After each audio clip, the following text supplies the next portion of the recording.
7 years old, I guess. That's when I knew I was African American.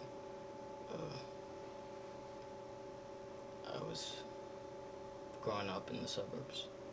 Lake Forest at 7, 8 years old in 67, 68.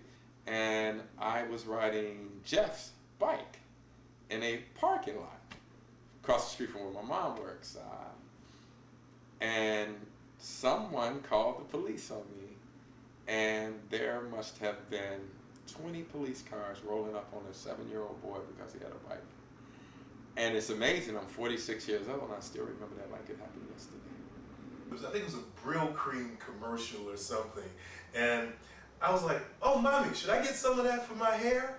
And my mother was kind of like, no, that's not what we use on our hair, but that's what you see on television all the time. So as a, as a 4 or 5-year-old, you're thinking, well, there's this white man on television saying that's what you need for your hair. How will it work for me?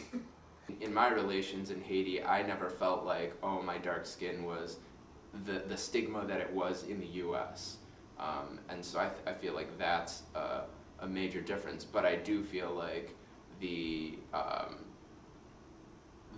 positive reinforcement was housed in those mulatto traits that would come out. And I'm thinking, who the hell would have thought that melanin meant that much? I think because with the light-skinned ones, man, we get a little break. I mean, it's just somehow it's easier. For the brown-skinned ones, the dark-skinned ones, the black ones, man, it's tough, man.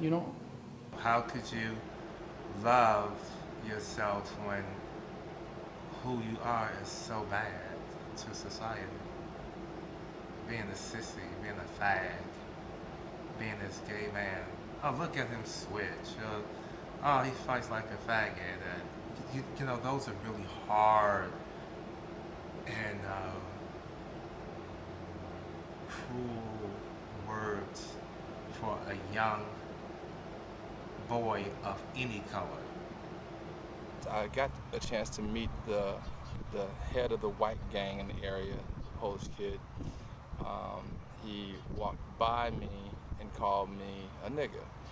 And at that time, I wasn't familiar with the term because I came from an all-black environment. So found out what that meant, got angry immediately. The very next time he did that, I picked up a brick. He looked at me as if I weren't gonna hit him with it. Once he saw I was serious, he ran. He probably got a good 10 feet. I threw the brick, hit him in the back of the head. And was never called a nigga again. So I was sort of wrapped in this cocoon of blackness, which was all shattered when my aunt and my mother had the bright idea that a cousin of mine and I were going to be, 2 of 7 students to integrate the elementary school in the segregated community. And so we were sort of put on that road, and that was really the first day of school when we went, that I, the notion that I was very different, sort of really came crashing into my world.